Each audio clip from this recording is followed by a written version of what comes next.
Star Wars Jedi Fallen Order just received something in the game I've been wanting since it first came out. Something that was only available to certain players and not unlockable unless you pre-ordered the game. Hey everyone, it's Andrew, and just the other day, Jedi Fallen Order received an update unlocking all pre-order content for all players. This includes the orange lightsaber blade, which looks amazing to use on Dathomir, really fits in with the planet's color scheme, as well as the Umbaran and Mygeeto hilt, BD1's BD1 skin, a little play on words there, and the Gold Squadron Stinger Mantis skin, which is basically just the Stinger Mantis painted like BD1 is completely gold or yellow. And I think all of this content, especially the orange lightsaber and lightsaber parts, is content a lot of people were wishing they had from day one. I know I was one of those people, but now that these items have been unlocked in the game for everyone, is it worth coming back to play, especially if you've already finished the campaign? That's a bit of what I want to talk about today. Why would you come back and play Fallen Order after you finish the game, and is there enough content in the game to keep you coming back? And are there going to be any more future updates for this game? And also, a bit later on today, I'm going to take a look at why the Mygeeto and Umbara hilts are named after these planets, and why they're the only hilts in the game named after planets. Is this a hint at future content? I'm not sure. First, let's take a look at Jedi Fallen Order's success. EA announced back in December that Jedi Fallen Order is the fastest selling Star Wars game ever released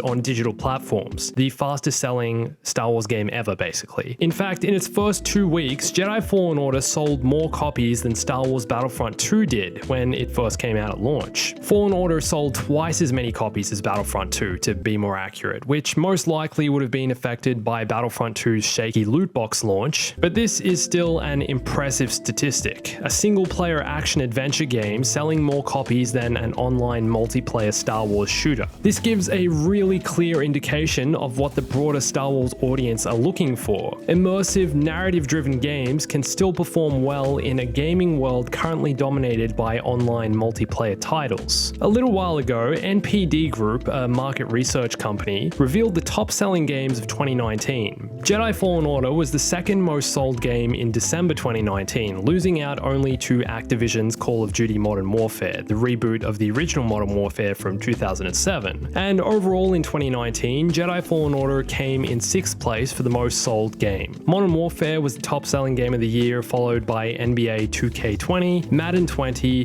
Borderlands 3, Mortal Kombat 11, then Jedi Fallen Order. So what I'm trying to get at here is that Jedi Fallen Order has been a highly popular and successful game from a developer and publisher standpoint. The devs would have walked away from this knowing they've built something special with a fantastic reception from fans. But what does this mean for the future of the game? Well, it's already looking highly likely that there's going to be a Jedi Fallen Order 2, possibly released at the end of 2021 or 2022. EA have confirmed there'll be a new Star Wars game released sometime in this period, and based on a few developer job listings on Respawn's website, it looks like the studio is looking to hire more devs to work on their next Star Wars title. Currently, there are 5 job openings to join Respawn's Star Wars team, including a software engineer, a senior character artist, a job for designing character appearances and art, a level designer responsible for building the levels and maps of the game, a senior software engineer, and a build engineer, both of which are gameplay-focused positions. The job descriptions all ask for developers with a passion for the Star Wars universe. And you'd have to think working on a Star Wars game would be one of the coolest jobs in the world, having some part in building on the foundations of Star Wars. So based on the success of Fallen Order, it seems EA and Respawn will be looking to build on what they've already created. And I'm also assuming that even though Respawn are now an EA studio and have access to the Frostbite engine, I think the next Star Wars game from Respawn will still be built in Unreal Engine 4, seeing as though they've already created Fallen Order using that engine. I think the title of the game also suggests there's going to be a potential sequel. Remember, it's called Star Wars Jedi, then a colon, Fallen Order, which kind of indicates the beginning in a series of games. The next would possibly be titled Star Wars Jedi, colon, then something else. Or perhaps even a story told from the perspective of the Sith, Star Wars Sith, colon, Fallen Order, or another title. Just an idea, but I feel like this is probably why they made this decision with the titling.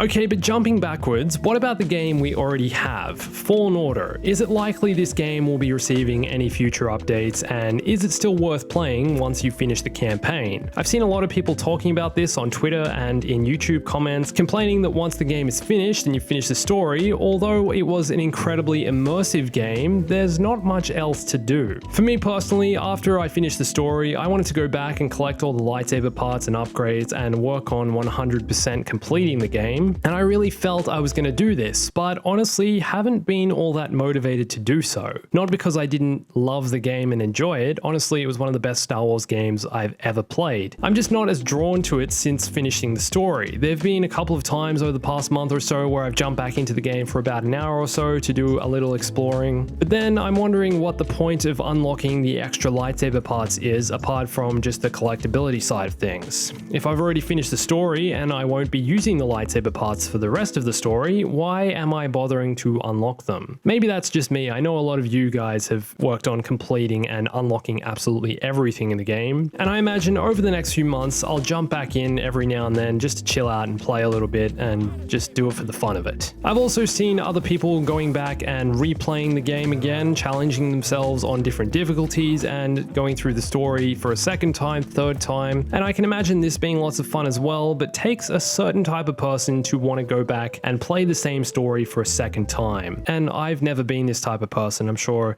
not all of you are either. I don't really rewatch too many movies unless I haven't seen them in years and years, and I don't reread books. So again, not much is left for me to do with Fallen Order now that I finished the campaign. So if you're one of these people like me, is Jedi Fallen Order just going to be sitting in your stack of games on your shelf until the end of time, untouched and unreplayed? Or is there still a chance the game will be further updated? Well, if I'm speaking honestly, based on all the news I've heard and everything that's happening with Respawn, we don't really have any indication this is the direction Respawn we're going to take with Fallen Order, that there will be any DLC. This is just a guess, but I don't think there'll be any future story DLC or potentially even any more updates for Fallen Order. Now that CS Switch was fixed a few months ago, they added the photo mode to the game, and they've unlocked the pre-order content for all players, there's not anything left to add to the game apart from brand new content. And my guess is that because Fallen Order sold so well, Respawn are just going to be focused on developing its sequel, rather than going back and taking a risk on story DLC that might not be as good as the original game. They've already done their job. They've already created an amazing immersive game that's going to sell well forever now that it has good reviews. So why go back and add more content with the potential risk of tarnishing what they've already created? And remember, this game took 5+ years to develop, and yes, they won't be starting from scratch with its sequel, but my guess is that all of Respawn's Star Wars resources and team will be focused on developing the next title for 2021 or 2022. With all that said, I do recommend jumping back into the game to check out the orange lightsaber and pre-order lightsaber hilts, just because they're kind of cool. Also, in my 10 details missed in Jedi Fallen Order video, I didn't include the orange lightsaber ignition sound simply because I didn't have access to it. If you didn't know, all the lightsaber ignition sounds in the game for the different color blades have different sounds. So here's an updated version of all those different sounds.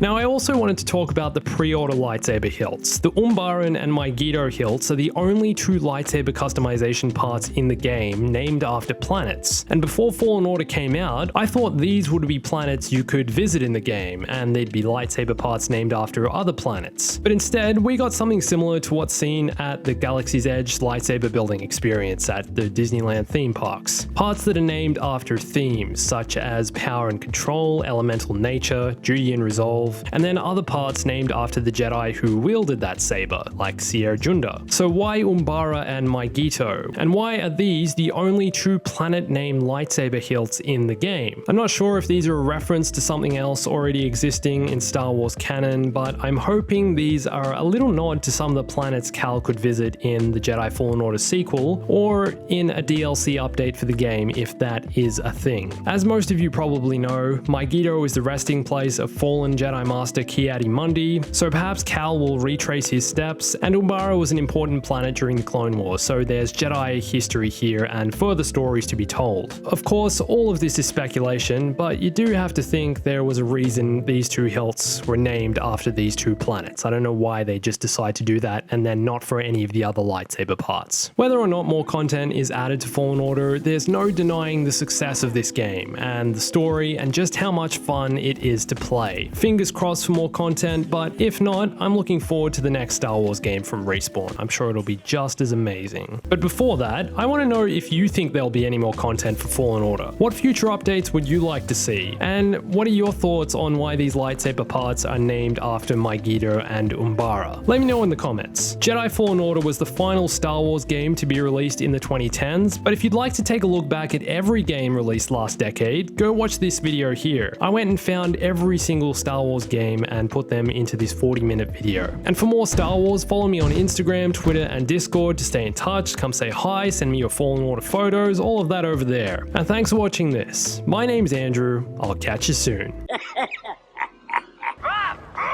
Stay bombastic.